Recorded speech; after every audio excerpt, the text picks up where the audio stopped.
الشيطان الرجيم. پناہ مانگتا ہوں میں اللہ کی شیطان مردود سے. I seek refuge in Allah from the outcast shaitan. بسم اللہ الرحمن الرحیم. شروع اللہ کے نام سے جو بڑا مہربان نہایت رحم والا ہے. Starting in the name of God, most gracious, most merciful. لكل نبأ مستقر وسوف تعلمون. ہر خبر کے لیے ایک وقت مقرر ہے اور عن قریب تم جان جاؤ گے. For every happening is a family and you going to know. صدق اللہ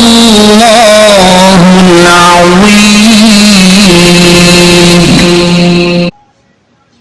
جزاک اللہ. ناظرین، آپ تلاوت قرآن پاک سورہ انعام کی آیت نمبر 67 اردو اور انگریزی ترجمے کے ساتھ سن رہے تھے.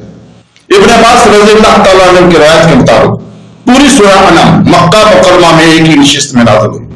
یزید کی بیٹی اور حضرت معاذ بن جبل کی چچا زاد بہن اسما کہتی ہے کہ اس سورت کے نزول کے وقت رسول پاک صلی اللہ علیہ وسلم ایک اونٹنی پر سوار تھے اور میں نے اس کی ناک کی رسی پکڑی ہوئی تھی. نزول کے وقت 70,000 کے قریب فرشتے اس سورت کے ساتھ اللہ کی تسبیح کرتے ہوئے آئے تھے. یہ سورہ انعام کے فوائد کا صرف آغاز ہے. جو کوئی بھی اس سورت کو پڑھتا ہے وہ 70,000 فرشتے اس کے لیے دعا کرنا شروع کر دیتے ہیں تاکہ اس کی تمام پریشانیاں دور ہو جائیں. اللہ تعالیٰ سے دعا ہے کہ وہ ہمیں قرآن پڑھنے سمجھنے اور اس پر عمل کرنے کی توفیق عطا فرمائے. آمین. اللہ حافظ. جزاک اللہ viewers.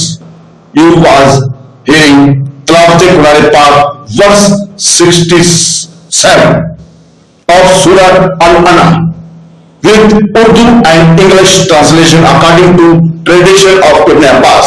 The Surah Al-An'am, whole of the Surah, was revealed at one sitting of Makkah.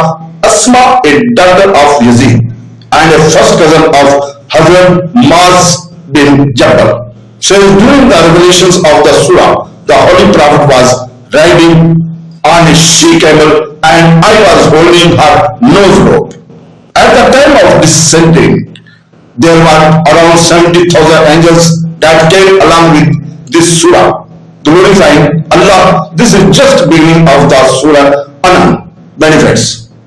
Anyone who recites this surah, those 70,000 angels starts praying for one so that all these worries and problems are eliminated.